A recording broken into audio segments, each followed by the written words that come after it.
9 মাস পর ফিলিস্তিনের রাফা সীমান্ত আবারও খুলে দেওয়া হয়েছে। এই পদক্ষেপের মধ্য দিয়ে গাজায় চলমান সংকটের মধ্যে আশার আলো দেখতে পাচ্ছেন ফিলিস্তিনিরা।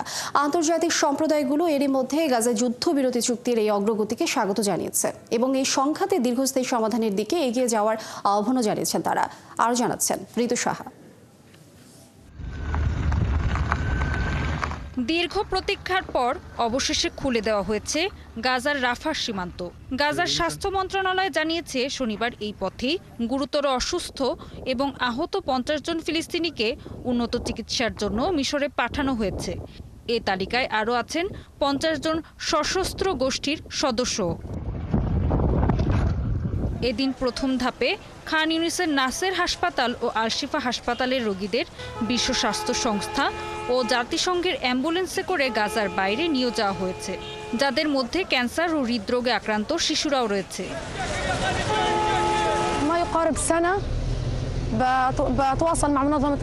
গত 1 বছর ধরে আমি আমার মেয়ের বাইরে চিকিৎসার জন্য বিশ্ব স্বাস্থ্য সংস্থার সাথে যোগাযোগ করছি, তবে তারা বারবার বলছে ইসরায়েল আমাদের অনুমতি দেয়নি। এখন ফারাহ হয়েছে। আমরা অনেক খুশি।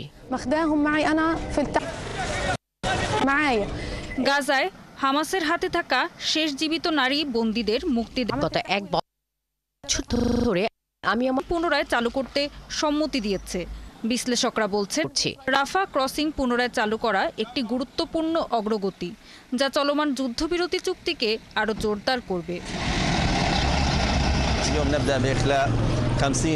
আজ অনেকজন আহত ও অসুস্থ মানুষকে গাজা থেকে মিশরের হাসপাতালগুলোতে নেওয়া হয়েছে, যাদের বেশিরভাগই শিশু। এর 2 দিন আগে আমরা মিশরীয় কর্তৃপক্ষের কাছে 400 রোগীর একটি তালিকা পাঠিয়েছি। এদিকে গাজার স্বাস্থ্য মন্ত্রণালয়ের হাসপাতাল পরিচালক মোহাম্মদ জাকুদ বলেছেন, এরই মধ্যে গাজার 6000-এরও বেশি রোগীকে বিদেশে চিকিৎসার জন্য সরিয়ে নেওয়ার প্রস্তুতি নেওয়া হয়েছে। তবে এখন অঞ্চলটির 12,000-এরও বেশি রোগীর জরুরি চিকিৎসার প্রয়োজন। এসব রোগীদের মধ্যে অর্ধেকই যুদ্ধে গুরুতরভাবে আহত হয়েছে। এদের মধ্যে অনেকেই তাদের অঙ্গ প্রত্যঙ্গ হারিয়েছে, অনেক শিশুরাই যুদ্ধে মেরুদণ্ডে আঘাত পেয়েছে। এছাড়া বাকিদের মধ্যে রয়েছে ক্যান্সার ও হৃদরোগে আক্রান্ত রোগীরা, যাদের চিকিৎসা গাজায় করানো সম্ভব না। এর আগে 2024 সালের মে মাসে ইসরায়েলি বাহিনী রাফা ক্রসিং দখলের পর বন্ধ করে দেয়। ঋতু সাহা, 71।